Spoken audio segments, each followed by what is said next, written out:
मित्रों का स्वागत। हमारे अतिथि कक्षा छठी का ये इतिहास का अध्याय है। भाग एक, अध्याय दूसरा, आरंभिक मानव की खोज में।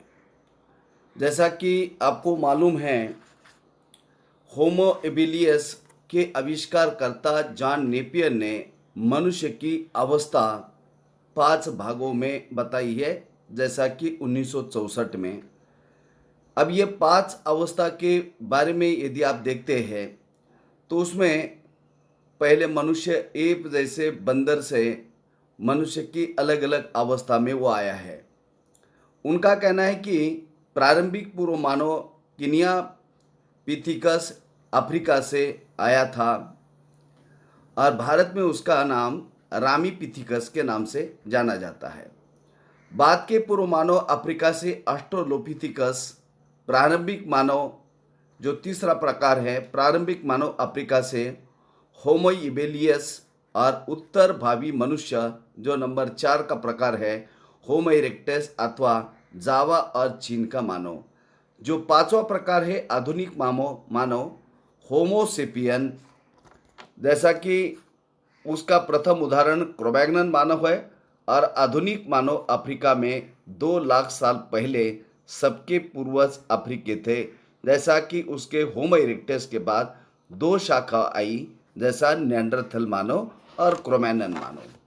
अभी इस तरह की यह अलग अलग मानव की अवस्था आप देख सकते हैं कि मनुष्य के जैसा शरीर रचना में यह बदल एकाएक नहीं हुआ। जैसा कि पहला ये इस तरह बंदर जैसा था, फिर उसका रीढ़ की हड्डी जो है वो सीधी होती गई, और आज का ये आधुनिक मानव आपको दिखाई देता है। अभी ये जो है कई बच्चों को या हमारे मन में भी कई बार ये प्रश्न उपस्थित होते हैं, क्या पहले लोग एक जगह पर स्थिर थे या आज की जैसी यात्रा करते थे। तो इस संदर्भ में तुषार ने अपने एक रिश्तेदार की शादी में दिल्ली में चेन्नई जा रहा था। रेल में उसके खिड़की वाली सीट मिल गई, जहाँ से वह बाहर का नज़ारा देखने में मग्न हो गया। अक्सर आप लोग जब कहीं दूसरे किसी स्थान पर आपके नाते रिश्तेदार कर पर्यटक स्थल देखने के लिए आप जाते हैं, तो छोटे बच्चे अक्सर खिड़की के बगल में बैठते ताकि बाहर का नज़ारा देख सकें। तो मन में कई सारे उनके प्रश्न उपस्थित होते हैं। तेज दौड़ती गाड़ी से उसने देखा कि पेड़ पौधे, घर, खेत खलियान बड़ी तेजी से पीछे की ओर छूटते जाते हैं। ऐसा अक्सर हमको लगता है। तभी उसके चाचा ने उसके कंधे पर हाथ रखकर कहा, पता है, लोगों ने मात्र 150 साल पहले रेल की यात्रा आरंभ की थी।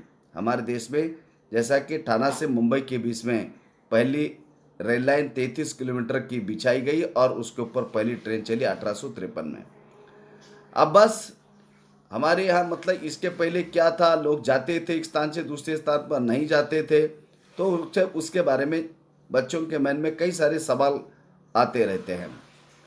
बस तो इसके बाद कुछ बात जो आई, तुषार सोचने लगा कि जब लोगों के पास आने जाने के लिए तेज रफ्तार वाली सवारियां नहीं थी, तो क्या लोग यात्रा करते थे या नहीं करते थे। क्या वो अपनी ज़िंदगी एक ही जगह पर बिता देते थे या दूसरी जगह पर भी जाते थे। तो बच्चों के मन में स्वाभाविक सवाल पैदा होता है, तो बड़े बड़े बुजुर्गों ने उनका सही जवाब देना ज़रूरी है। अभी आप लोग देखते हैं कि जो मनुष्य है, मतलब आखिर ये मनुष्य इधर उधर क्यों घूमते थे। क्या उसको मजा आ रही थी, कोई क्या उसके पीछे का कारण, क्या वो घूमने के पीछे क्या राज था। जैसा कि आखेटक यानी शिकारी, आखेटक खाद्य संग्रह पृथ्वी पर 20 लाख साल पहले रहा करते थे, जिसे आप पूरा पाषाण काल भी कहते हैं। भोजन का इंतजाम करने के आधार पर उन्हें इस नाम से जाना जाता है। आखेटक खाद्य संग्रह आमतौर पर खाने के लिए जंगली जानवरों के शिकार करते थे, मछलियां और चिड़िया पकड़ते थे, फूल, दाने, पौधे और पत्तियां इकट्ठा करते थे। और इनका जो जीवन है, आरंभिक जीवन, आखेटक और इन खाद्य संग्राहक का जीवन, आरंभिक मानव आखेटक खाद्य संग्राहक था, शिकार करता था और ये अपना खाद्य का संग्रह करता था। इसका मतलब वो भोजन के लिए शिकार करता था, कंदमूल खाता था। आरंभिक मानव किसी खानाबदोश की तरह रहता था। अब ये खानाबदोश मतलब एक स्थान से दूसरे स्थान पर आना जाना। अभी हम इन लोगों के बारे में जानते हैं जो उपमहाद्वीप के 20 लाख साल से पहले से यहाँ रहते हैं। जैसा कि हमने आखेटक यानी शिकारी और दूसरा खानाबदोश यानी एक स्थान से दूसरे स्थान पर जाना। वह एक स्थान से दूसरे स्थान पर वो क्यों जाते थे? मछलियाँ और चिड़िया पकड़ते थे, क्योंकि उस समय खाने के लिए उनके पास ऐसे आज के गेहूँ, ज्वार, बाजरा इस तरह के पौधों के बारे में, फसलों के बारे में इनके पास जानकारी नहीं थी। इसलिए वह मछलियाँ, चिड़िया, पशु अपना पक्षी, फूल, दाने, पौधे, पत्तियाँ, अंडे इकट्ठा करते थे। और हमारे उपमहाद्वीप जैसे गर्म देशों में पेड़ पौधों की अनगिनत प्रजातियां हैं, अलग अलग प्रकार के पेड़ पौधे हैं। और इसलिए इनको पेड़ पौधों से जैसा अलग अलग प्रकार के फल है, अलग अलग मौसम में ये फल आते हैं, उनको ये खाकर अपनी उपजीविका चलाते थे। और इसी तरह वो एक स्थान से दूसरे स्थान पर खाद्य संग्रह को इकट्ठा करने के लिए वो जाते रहते थे। जैसा कि उनको खाने के लिए जानवर और पेड़ पौधों की पहली इतनी जानकारी नहीं थी, और ये खाद्य पदार्थों को इकट्ठा करना भी इतना आसान नहीं था। आज के समय आप देखिए, आप किसी बड़े जंगल में जाते हैं तो वहाँ पर आपको हिंस्र शौपद मिलते हैं, तेंदुआ है, बाघ है, शेर है। तो ऐसे में इन जंगलों के अंदर जाकर, और इस तरह के कोई खास उनके पास हथियार भी नहीं होते थे। जो हथियार थे उनके पास एक तो पत्थर के बने होते थे या प्राणियों के हड्डी के बने होते थे। आज के जैसा कोई बड़े हथियार उनके पास आधुनिक प्रकार के नहीं थे। और उसमें भी उनको ये खाद्य संग्रहण करना, इकट्ठा करना काम आसान नहीं था। उसके पीछे कारण क्या था कि कई ऐसे जानवर थे वह मनुष्य से बहुत तेज रफ्तार से भागने वाले थे, और दूसरे कई बहुत ताकतवर थे। उनको पकड़ना या उनको मारना ये काम आसान नहीं था, मतलब उसके लिए भी उनको काफ़ी मेहनत करनी पड़ती थी। आज जैसे हम अपने खेतों में फसल उत्पादित कर रहे हैं, जैसा कि आज हम लोग नौकरी कर रहे हैं, हम कुछ दूसरी सेवाएं दे रहे हैं, कोई बैंक में है, कोई बीमा कंपनी है, कोई टीचर है, तो हम अपनी, कोई ड्राइवर है, हम अपनी सेवा देते हैं दूसरों को, और उसके बदले वो कुछ चीज़ों का वो उत्पादन करता है तो उसको हम लेते हैं। जैसा किसान खाद्य पदार्थों का उत्पादन करता है, उसको हम लोग लेते हैं। यदि हम लोग खेती नहीं करते तो हम दूसरे से खरीदते हैं। लेकिन खाद्य फसल का उत्पादन इसलिए करता है, अपनी उपजीविका भी चलाता है और दूसरों के लिए बेचकर उससे पैसा भी मिलता है। तो उस समय लोगों को इतना आसान काम नहीं था। जानवरों, शिकार, चिड़िया, मछलियाँ पकड़ने का काम सतर्क और जागरूक जो व्यक्ति है वही कर सकता था।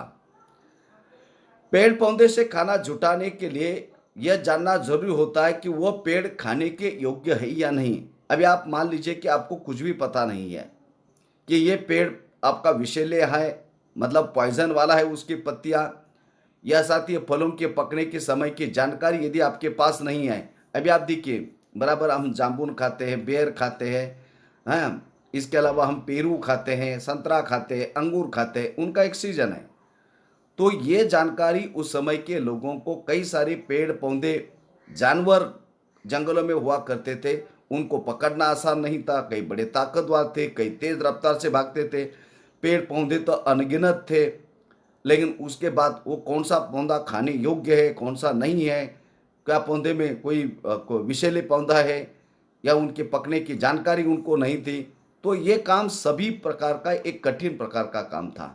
लेकिन धीरे धीरे करके उन्होंने उस चीज़ का भी अध्ययन किया, और उसके बाद उनको मालूम हुआ कि जानवर को हम पकड़ सकते, उनको पकड़ने का तरकीब मालूम हो गया, उनकी आदतें मालूम हो गई। इसके अलावा जो कौन से पेड़ पौधे खाने के लायक है, उनके कंदमूल खाने के लायक है, इसकी जानकारी उन्होंने ली। अब यह आखेटक खाद्य संग्राहक समुदाय के लोगों को एक जगह से दूसरी जगह ये घूमने के कारण क्या थे, यानी शुरुआती दौर के जो लोग हैं, आखेटक यानी शिकारी, और खानाबदोश यानी एक स्थान से दूसरे स्थान पर जाना। अब वो जाने के पीछे भी कारण था, वो क्यों घूमते थे। आज हम लोग घूमते हैं, जैसा कि हमने पहले अध्याय में देखा, हम अलग अलग जगह पर जाते, लोग पहले भी जाया करते थे। जैसा कि पहला कारण है भोजन की तलाश में। आज भी लोग भोजन की तलाश में ही घूमते हैं, जैसा हम नौकरी करते हैं। अगर वे एक ही जगह पर ज़्यादा दिनों तक रहते तो आसपास के पौधे और फल और जानवर खाकर समाप्त होते थे और इसलिए उनको दूसरे स्थान पर जाना ही था।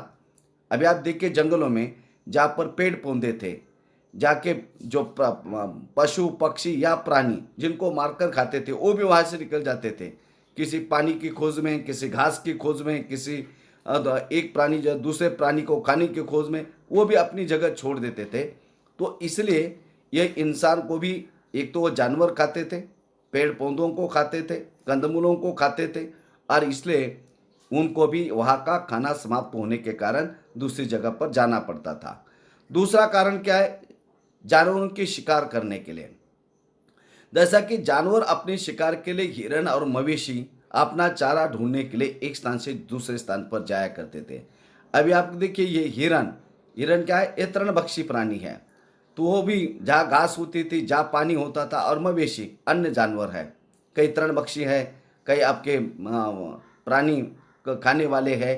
तो ये ढूंढने के लिए एक जगह से दूसरे स्थान जाते थे, और इन जानवरों का शिकार करने के लिए लोग उनके पीछे पीछे चलते थे, क्योंकि वो जानवर एक जगह पर स्थिर नहीं होते थे। अभी आप ये देखिए, ये मछली पकड़ा हुआ ये आदिमानव है। यहाँ पर ये पानी का झील आप देखिए, क्योंकि ज़्यादातर हमारी जो प्राचीन सभ्यता है, जहाँ पर पानी होता था, अच्छी खासी ज़मीन होती थी, और उसी जगह पर लोगों ने अपना बसान बसाया। यहाँ पर आप देख सकते हैं प्राणियों की हड्डी। अब ये धीरे धीरे करके इनको प्राणियों की शिकार करने का जो कर्तव्य है वो उनको मालूम हो गया। आप ये देखिए आदि मानव। आगे आप देखिए मौसम के बदलाव के कारण। अब ये पेड़ पौधे में फल फूल अलग अलग मौसम में आते हैं, आपको सभी को पता है। बेर अलग महीने में उसके फल आते हैं, जामुन अलग आते हैं, आम अलग महीने में आते हैं। तो इसलिए उनका अलग अलग मौसम आते हैं, तो उनकी तलाश में उपयुक्त मौसम के अनुसार अन्य इलाकों में वो घूमते होंगे। ये तीसरा कारण। अब ये चौथा कारण क्या है? आपको मालूम है, जैसा जंगलों में एक जगह का पानी, तालाब का जो छोटा सा झरना का वह खत्म होता है, तो प्राणी दूसरी जगह पर पानी की तलाश में चला जाता है।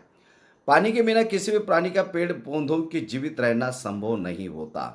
पानी झीलों, झरना और नदियों में मिलता है, और जब एक जगह का पानी समाप्त होगा तो जायज है कि लोग दूसरी जगह पर जाएंगे। यद्यपि कई नदियों और झीलों का पानी कभी नहीं सूखता, कुछ झीलों और नदियों में पानी बारिश के बाद ही वहाँ मिल जाता है, लेकिन वहाँ उनको फिर क्या होता है, घास खत्म होती है तो दूसरी जगह पर चले जाते हैं। इस तरह से झीलों और नदियों के किनारे बसे लोगों के सूखे मौसम में पानी की तलाश में इधर उधर इनको जाना पड़ता है। कई बार आप लोग देखते हैं, हमारे इधर भी जो मवेशी होते हैं वह अपने भेड़ बकरियों को गर्मी के समय पर अपना गांव छोड़कर दूसरी जगह पर चले जाते, क्योंकि आसपास की घास खत्म होती है, कई बार पानी नहीं होता, और इसलिए वो एक स्थान से दूसरे स्थान पर घूमते रहते हैं। अब जो पांचवा कारण जो है, नाते रिश्तेदारों या मित्रों से मिलने के लिए ये लोग जाते थे। अब प्रश्न ये निर्माण होता है, जैसा तुषार को भी ये प्रश्न निर्माण हुआ था कि लोग पहले यात्रा करते थे या नहीं करते थे, क्या एक ही जगह पर स्थित थे? लोग एक स्थान से दूसरे स्थान पर, चाहे आपका पूरा पाषाण काल हो, पाषाण कालखंड हो, या मध्य पाषाण कालखंड हो, तो लोग एक स्थान से दूसरे स्थान पर जाते ही थे, चाहे यह कारण आपको जो अभी बताएं। तो ये लोग आज के जैसे आपकी ना कोई आपका हेलीकॉप्टर था, ना रेलवे थी, ना गाड़ियाँ थी, ना टू व्हीलर, ना फोर व्हीलर, ना रथ, ना बैल, ये लोग सभी यात्राएं पैदल करते थे। अभी आप यहाँ देख सकते हैं, यहाँ पर ये अपना शिकार आखेटक, ये खाद्य संग्रहण की ये खोज कर रहे हैं। ये अलग अलग प्रकार के हथियार या पत्थर, आपको पत्थरों से ये औजार या देख सकते हैं आप, उसमें पत्थर ढूंढकर क्यों यह बनाते थे हथियार, उसको भी हम देखेंगे। अभी आरंभिक मानव की जानकारी कैसे मिलती है, क्योंकि ये लोग पूरा मतलब इस पृथ्वी पर थे और उनके अलग अलग स्थान थे, ये हमको कैसा पता लगेगा? ये तो 10,000 12,000 कितने साल पहले की बातें हैं। पुरातत्वों को कुछ ऐसी चीज़ें मिली है, वस्तु मिली है, जिनका निर्माण उपयोग आखेटक खाद्य संग्रह करते थे। अब ये आखेटक, आखेटक का मतलब आपको पहले बता दिया है, जो शिकारी, या खाद्य संग्राहक भी उसको कह सकते हैं। और दूसरा खनोपदेश, मतलब एक स्थान से दूसरे स्थान पर जाने वाले, घूमने वाले, तो ये लोग भी उसके अंदर आते हैं। अब ये संभव है कि लोगों ने अपने लिए पत्थरों, लकड़ियों और हड्डियों के औजार इन्होंने बनाए थे।